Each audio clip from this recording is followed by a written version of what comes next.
one step, you will see the inside of her head.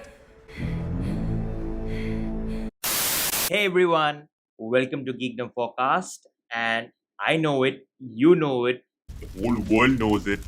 Henry Cavill is back as Superman. He's back! He's back! Nerds around the world rejoiced when they saw Henry Cavill return in Black Adam in that post-credit scene. Oh my god! Okay, it's happening! We got a confirmation video by the Man of Steel himself. I am back as Superman. So this just made me go berserk and make a quick short on potential Superman storylines we could see in Man of Steel sequel. But much later, I realized that there is one Superman story in a Justice League animated episode which I think is one of the best Superman stories ever and easily one of the best stories or episodes in Justice League or even in the animated show. Tell me! The story I am talking about is a two-part story called Hereafter, which is directed by Dwayne McDuffie and Butch Lukic. Basically, their version of the death and resurrection of Superman. Got it. The death of Superman is easily one of the most famous Superman stories ever, and we did see a version of this storyline in the DCU through Batman v Superman, Dawn of Justice, and Justice League, and Zack Snyder's Justice League.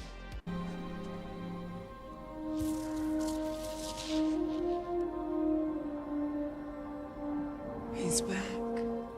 The story starts off with a bunch of villains which comprise of Metallo, Calibac, Livewire with the Wizard, and Toyman, forming a cult of all things and plan to take out Superman. These villains arrive in Metropolis City and wreak havoc until the arrival of the Justice League members.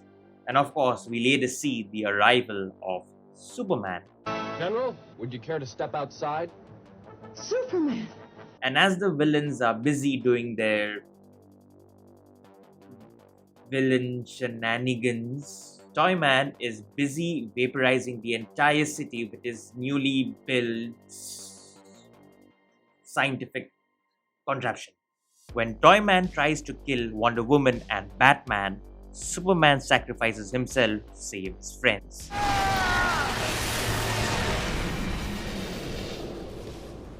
And that's when the battlefield is in complete shock.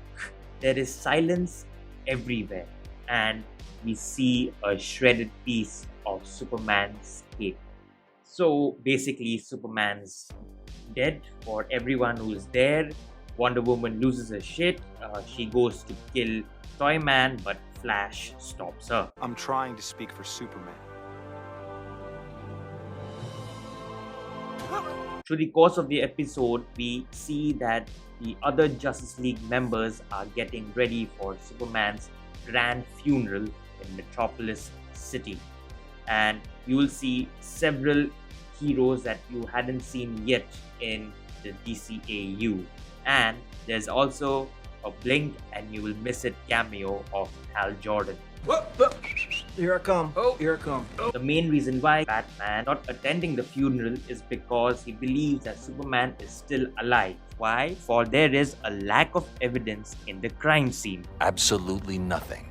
No scorching, no residue, no radiation. Objects were here, then they were gone. Another high point in the show, or a very memorable point, is when Batman goes to Superman's memorial site and pays tribute to his fallen friend. Despite our differences, I have nothing but respect for you. I hope you know that. You showed me that justice doesn't always have to come from the darkness. And also another memorable point is Lobo.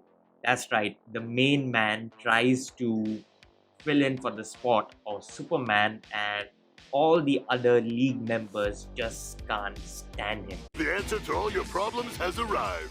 Since we're going to be working together, you can call me Lobo. And to his credit, he takes on all the members of the League The Justice League does not require your services at this or any other time. It's only in the end of the episode where we see where Superman truly is. We come to know that Kal-El is transported almost thousands of years in the future as told by Vandal Savage. Superman, after waking up, realizes that he has lost all his powers. Realizing that he somehow needs to survive, he finds an abandoned car and is on his way to the last known location of the Justice League. Superman now is basically a medieval action hero who is foraging for food and is doing everything to keep himself alive. Think Conan the Barbarian without the barbarian.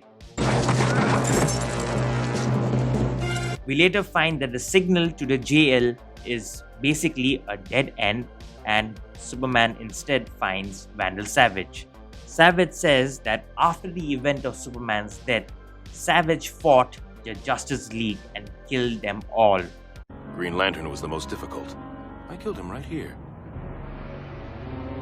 His new plan towards world domination was controlling the Earth's gravity.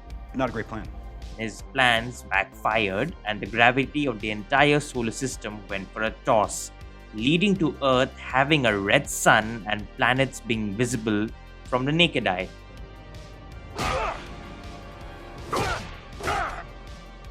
We see a docile, humble and pacifist Savage who has taken to reading and farming to keep himself sane, and he has seen the error of his ways.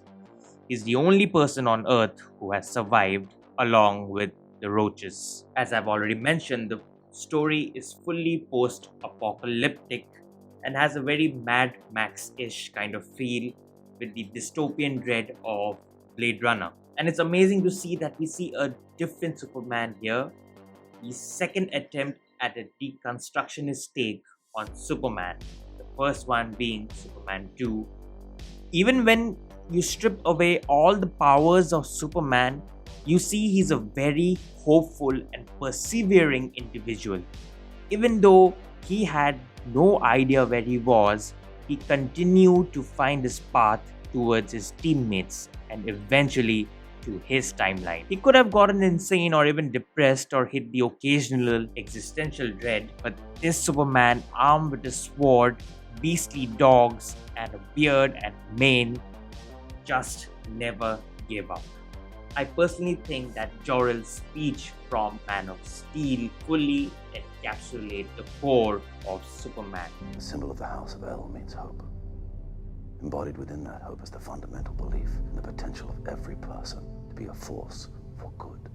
While rewatching these two episodes, it made me realize one thing and reinstilled in me what Superman truly is. Superman, like everyone knows, is an alien from the planet Krypton, which no longer exists. He was rocketed from a doomed planet and landed in Kansas, where the Kent family raised him and instilled in him all the values that made him into Superman. Superman is a figure who fights for truth and justice. He is the quintessential superhero, the granddaddy of all superheroes. It's baffling that an overly powerful being equipped with a heat vision has the capability of holding a black hole in his palm, chooses to become a reporter in a newspaper company called Daily Planet, fighting for truth and justice. The story called What is So Funny About Truth, Justice and the American Way perfectly captures why Superman functions the way he functions. He wants to set the example that even the most powerful person in the universe would rather choose the pen over the sword. He would rather use the art of having a conversation rather than using unadulterated violence. To most mainstream audience, people find Superman to be a very boring character. And in fact, lately, this whole overly powerful, evil Superman concept is everywhere. Why don't you show a little follow through, Chelsea? Jump. Please, I just want to get I'm not down. suggesting anymore.